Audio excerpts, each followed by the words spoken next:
पुराने जमाने की बात है। एक ताजिर तिजारत की गर्ज से बगदाद पहुंचा। पिछले वक्तों में तिजारत का यह कानून था कि ताजिर जिस मुल्क में तिजारत करने जाता, सबसे पहले वहां के बादशाह से मुलाकात करता, अपना सारा सामान तिजारत दिखाता और उसकी खूबियों और इनफिरादियत से आगाह करता। चुनांचे उस ताजिर को भी बगदाद पहुंचने के बाद बादशाह के दरबार में पेश कर दिया गया। ताजिर ने बादशाह के हुजूर तहाइफ पेश किए, फिर माले तिजारत निकाला और एक एक चीज की खूबी बयान करते हुए दिखाने लगा। हुजूर, ये पानी से चलने वाली गड़ी है जो मैंने यूनान से खरीदी है। ये कालीन है जो मैंने ईरान से खरीदा है और ये खालिस रेशम के तार से बना है। ये कलम मुलाहजा फरमाइए जो मैंने जापान से बहुत महंगे दामों खरीदा है। ताजिर ने एक एक माल की अहमियत बयान की। बादशाह ने मुस्कुराते हुए कहा, बहुत खूब, तमाम चीजें बहुत उम्दा और नायाब हैं जो तुमने ईरान, यूनान और जापान से खरीदी है।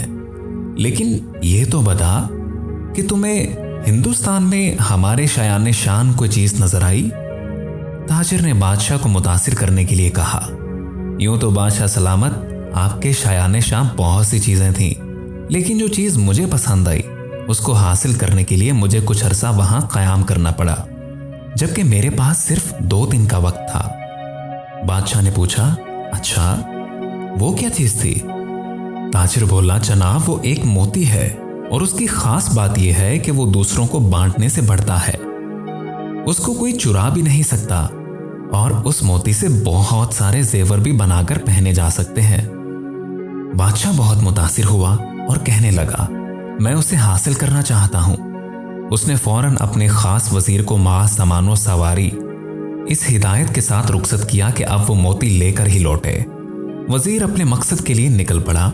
जंगलों, समंदरों, पहाड़ों और सहराओं, गर्ज ये कि हर जगह की खाक छान मारी, वादी वादी घूमा, हर शख्स से इस नादिर नायाब मोती का पूछा, मगर सब ने यही कहा कि ऐसा कोई मोती नहीं है जो चोरी ना हो सके और उससे बहुत सारे जेवर बन जाएं।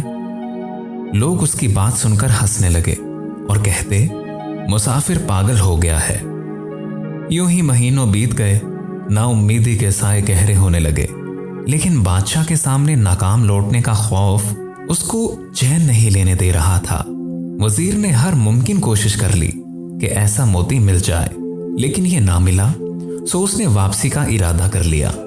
वजीर अपनी नाकामी पर ज़ारो क़ितार रोता हुआ जंगल से गुजर रहा था। रात काफी हो चुकी थी और वजीर बहुत थक भी गया था। एक दरख्त के पास आराम के इरादे से लेटा ही था कि उसी लम्हे एक रोशनी अपनी जानिब बढ़ती हुई नजर आई। पहले तो वजीर डर गया, मगर फिर एक आवाज ने उसको हौसला दिया, अरे नौजवान, डरो मत, मैं अच्छी परी हूं। बता, तेरे साथ क्या मामला पेश आया? तू मुद्दतों का थका हुआ मुसाफिर मालूम होता है। बता, मैं तेरी क्या मदद करूं? वजीर ने अपनी दास्तान कह सुनाई कि उसे जिस मोती की तलाश थी वो कहीं नहीं मिला। अब अच्छी परी वजीर के सामने आ चुकी थी और वो वजीर की बात सुनकर बेसाख्ता हंसने लगी। फिर बोली, अफसोस कि तूने अकल से काम नहीं लिया और महज एक मोती की तलाश में महीनों मारा मारा फिरता रहा। वजीर बोला, अच्छी परी, मैं तुम्हारा मतलब नहीं समझा। वो बोली, भले आदमी, वो मोती दरअसल इल्म का मोती है, लेकिन तू उसकी ज़ाहिरी शक्ल को तलाश करता रहा। इल्म तो एक ऐसी शय है जिसे हजारों नाम दिए जा सकते हैं। कहीं उसे फलदार दरख्त कहते हैं तो कभी सूरज से तशबीह देते हैं और उसे समंदर भी कहा जाता है, लेकिन उसे कोई चुरा नहीं सकता। लेकिन उससे जेवर बनाने वाली सिफ्त? वजीर ने हैरत से पूछा। परी ने मुस्कुराते हुए कहा, इल्म की बहुत सारी सिफात हैं। तुम इस मोती की सूरत को क्यों तलाश करते हो? याद रखो, हर शय की तासीर का ताल्लुक उसके नाम से नहीं बल्कि उसकी अंदरूनी खूबियों से होता है। इसी तरह इल्म भी एक नायाब मोती है कि जिससे ये हासिल हो जाए वो उससे ऐसे ही सज जाता है जैसे इंसान जेवर पहनकर सजता है, और उसे कोई चुरा नहीं सकता, बल्कि ये तो बांटने से बढ़ता है, घटता नहीं है। वजीर बड़े गौर से परी की बात सुन रहा था और बिलाखिर इस बात का कायल हो गया कि वाकई इल्म एक ऐसा मोती है जिसके पास हो वो दरअसल दुनिया के सबसे कीमती जेवर का मालिक बन जाता है। वजीर ने परी का शुक्रिया अदा किया, जिसके बाद अच्छी परी वहां से गायब हो गई। अब वजीर बहुत खुश था और अपनी कामयाबी के गीत गाता हुआ अपने मुल्क रवाना हो गया।